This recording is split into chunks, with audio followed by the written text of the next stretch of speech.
Regarde ça, ce nouveau fond d'écran d'Apple qui arrive maintenant avec iOS 26.5. Il y a quelque chose que je n'ai jamais vu dans toute la gamme du système d'exploitation de l'iPhone, c'est la possibilité de changer la couleur. Donc ici, il est en rouge, je peux le changer pour vert avec du rouge, ou alors enlever le rouge, ou laisser vert et blanc, et ainsi de suite. Je vais te raconter tout ce qui est sorti sur iOS 26,5, version candidate. Cette fonctionnalité devrait être disponible sur tous les iPhones la semaine prochaine, et vous le découvrirez ici en premier. J'ai installé iOS 26.5 RC, ce qui signifie version candidate. J'ai plein de nouvelles à vous annoncer, j'espère qu'elles vous plairont. Tout d'abord, cette version est arrivée avec 8,46 gigaoctets. Autre point notable, le numéro de build de cette version est 23F75. Si vous suivez la chaîne, vous savez que quand il y a des lettres, cela signifie que c'est en phase bêta. Quand il s'agit d'une version candidate, seul le numéro apparaît. Donc, probablement, s'il n'y a aucun problème, ce sera la version finale que vous installerez sur votre iPhone la semaine prochaine. Je l'ai déjà installé, testé avant de faire cette vidéo et pendant les 6 ou 7 prochaines minutes, je vais vous montrer tout ce qui a vraiment changé. La première modification concerne votre écran. Donc, vous pouvez voir ici que j'ai mis en vert et blanc. Cet écran modifiable se trouve dans Réglages, Images de fond. Vous allez ajouter la nouvelle image de fond et entrer dans la section Fierté. Et ici, il y a les nouveaux fonds d'écran qui commencent d'abord avec le drapeau de la fierté. Mais si vous parcourez les différentes variations, vous aurez la possibilité de modifier les couleurs. Il suggère donc du rouge ici, mais je peux le changer, par exemple en une nuance de bleu avec du rouge, ou je peux supprimer le rouge, ou ajouter du bleu avec du blanc, ou du bleu avec du gris, ou je peux ajouter plusieurs couleurs pour le changer complètement. C'est une interface très intéressante pour les fonds d'écran, que l'on aime ou non le thème. C'est quelque chose que j'aimerais voir. Nouveau fond d'écran iOS 27. C'est la possibilité de... J'ai choisi les couleurs pour pouvoir le personnaliser d'une manière qui me plaît sans trop de complexité. Comme c'est le cas pour ce qu'ils ont fait maintenant, du coup je n'en parle pas vraiment beaucoup dans les vidéos, mais la manière dont ils l'ont fait est très frappante. Et c'est la première fois. J'espère qu'Apple réitérera cette formule.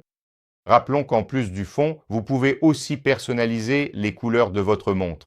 Donc, vous pouvez le laisser tel quel, un peu plus uni, ou utiliser le vert et le rendre coloré. Cette modification était déjà présente dans d'autres mises à jour, mais il est intéressant de vous montrer tout ce que vous pouvez faire pour personnaliser votre iPhone. L'application Messages a également changé. Désormais, nous aurons le chiffrement de bout en bout.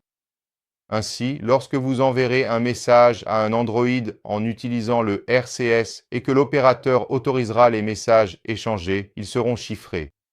Et quel est l'avantage de cela? C'est qu'avant, les opérateurs pouvaient lire vos messages. Donc, en étant chiffré de bout en bout, vous avez la certitude de la confidentialité de ce que vous transmettez à une autre personne.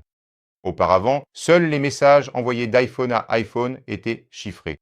Une autre application qui va être modifiée est Plans.